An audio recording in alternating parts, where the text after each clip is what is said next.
Assalamualaikum warahmatullahi wabarakatuh. Alhamdulillahilladzi ja'alana sabilan ila taqwa. Asyhadu an la ilaha illallah wa asyhadu anna Muhammadan abduhu wa rasuluh. Allahumma shalli ala sayyidina Muhammad wa ala ali sayyidina Muhammad. Amma ba'du, sallallahu alaihi wa sallam ala nabiyil karim wa ala alihi wa sahbihi wa sallam.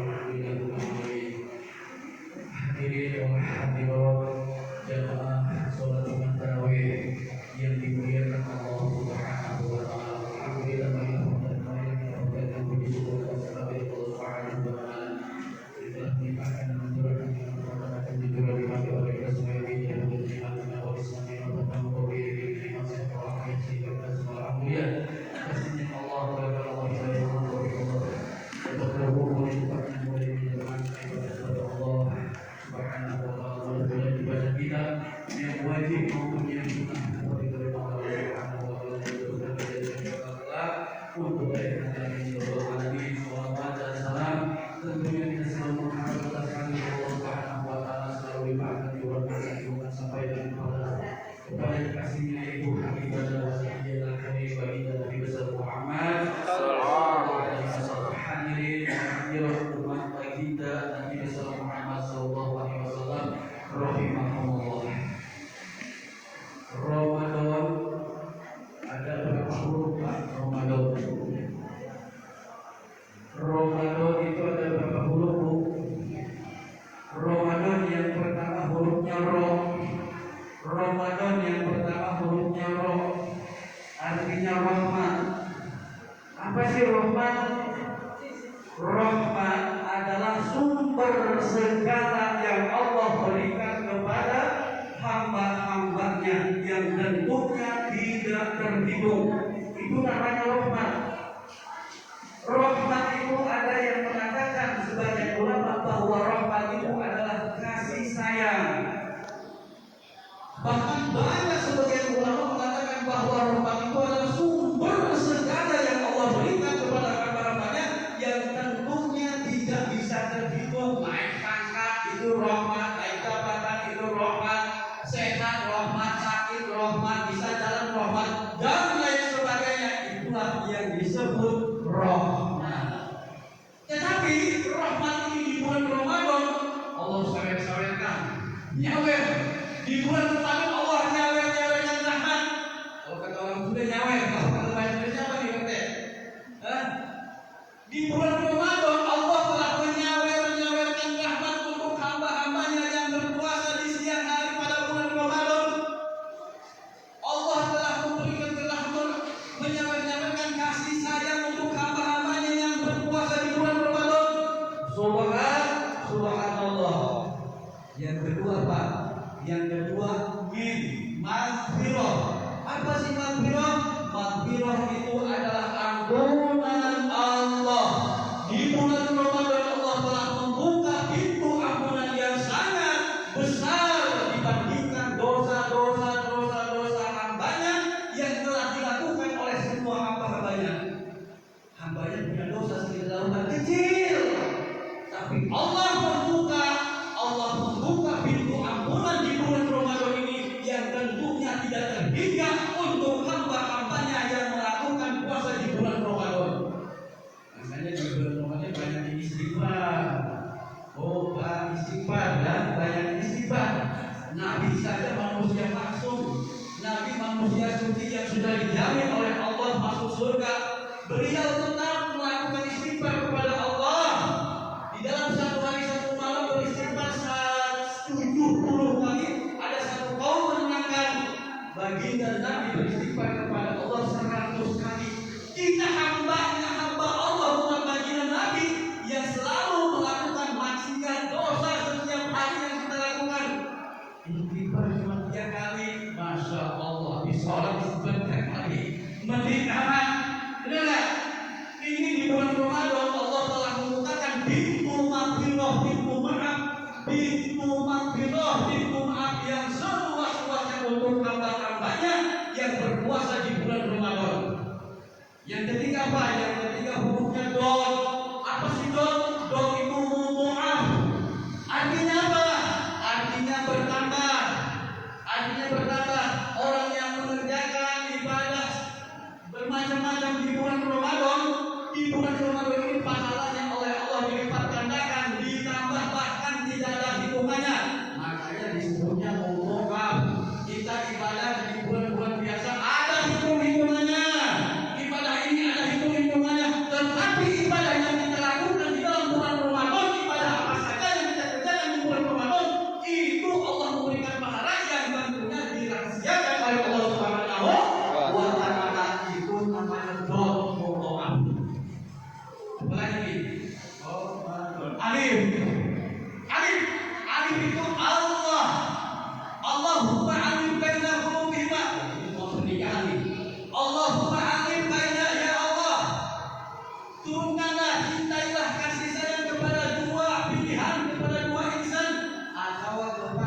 berdiri ya. Tadi sholat berdiri, orang melakukan sholat dalam keadaan berdiri, berarti setiap satu huruf membaca Al-Quran. Bismillahirrahmanirrahim. Itu dalam keadaan berdiri, berarti 19 huruf. Dalam satu huruf Allah memberikan 100 kebaikan kepada hambanya yang membaca Al-Quran di dalam sholat, tetapi sholatnya dalam keadaan berdiri. Bagaimana untuk orang yang melakukan sholatnya sambil duduk? Orang yang sudah tidak kuat berdiri dalam sholatnya, sholat sambil duduk di dalam satu huruf membaca Al-Quran, yaitu Allah memberikan 50 kebaikan. Itu menurut Sayyidina Ali karramallahu wajhah radhiyallahu ta'ala anhu. Makanya Pak, kalau Pak, anak-anak kita didik untuk bisa ngaji, anak-anak kita didik untuk bisa baca Al-Quran. Sebego-begonya umat Islam, setolol-tololnya hamba Allah, wajib bisa membaca Al-Quran dan paham dengan ilmu fikih tentang sholat. Itu sebego-begonya umat Islam. Ya, kita boleh bangga, bapak dan ibu boleh bangga anak kita bisa bahasa Inggris. Bapak dan ibu boleh bangga anak kita bisa bahasa Jerman. Bapak dan ibu boleh bangga anak bapak bisa bahasa apalagi Yunani dan sebagainya. Tapi bapak dan ibu harus beribu-ribu menyesal kalau anak bapak dan ibu tidak bisa membaca Al-Quran nanti di hadapan Allah. Apakah bapak dan ibu tidak menyesal? Dan jika bapak dan ibu menghadapi sakaratul maut, itu yang bapak dan bapak ibu yang diharapkan oleh bapak dan ibu ketika menghadapi sakaratul maut, itu adalah anak-anak ibu, anak-anak bapak untuk membaca tabarakalladzi khalaqal maut supaya bapak dan ibu diringankan dalam menghadapinya sakaratul maut. Makanya di situ ada doa, Allahumma hawwin 'alaina ya Allah fi sakaratul maut. Ya Allah, mudah-mudahan ya Allah mudahkanlah kami dalam menghadapi maut. Jangan bangga itu bapak. Anak kita pintar bahasa Inggris, pintar bahasa Jerman, pintar bahasa Inggris, pintar bahasa Tiong. Kalau anak kita tidak bisa membaca Al-Quran, siapa nanti yang akan mengirimkan pahala kita ketika kita di dalam kubur? Bukan dengan bahasa Inggris, bukan dengan bahasa Jerman, bukan dengan bahasa Cina, bukan dengan bahasa Jepang. Kita ketika kita berada di dalam kubur yang akan kita kirimkan, bukan dengan gaji besar yang dikirimkan kepada kita ketika kita berada di dalam kubur, tetapi yang dikirimkan nanti ketika kita berada di dalam kubur. Kalau kita mempunyai anak yang soleh yang bisa membaca Al-Quran ketika kita di dalam kubur di alam barzah, maka anak-anak kita mengirimkan pahala bacaan surat Yasin, surat Fatihah, surat Al-Hu, bukan dengan bahasa Jerman, bukan dengan bahasa Jepang, bukan dengan bahasa Abin Akyong. Paham ke bapak-bapak ibu-ibu? Paham nggak kira-kira nih? Makanya ini akhir zaman dari Allah. Ini akhir zaman. Hujan akan sampai 1 tahun. Hujan akan sampai 1 tahun dari Allah. Tidak semuanya ustaz menerangkan ini. Tidak semuanya kiai menerangkan kesuruhan Abu ya yang paham dengan adanya hujan ini. Hujan ini insya Allah akan 1 tahun. Hujan yang asli ada geledek, ada petir, ada tiap itu hujan yang asli. Tetapi kalau bukan hujan yang asli, yaitu hujan azab yang Allah berikan kepada orang-orang yang berada di dunia yang jauh dari Allah. Itu namanya hujan yang tidak ada rahmat. Walaupun menghilangkan pohon-pohonan, itu pohon-pohonan tidak akan jadi. Demi Allah di akhir zaman, kita semua jangan jauh dari Allah Subhanahu wa Ta'ala. Saya berani mengatakan ini karena saya ada informasi dari Abuya bahwa ini telah akhir zaman. Ini insya Allah kita tahun 2020 ini kita akan menghadapi hujan 1 tahun. Tidak ada geledek, tidak ada petir. Itu namanya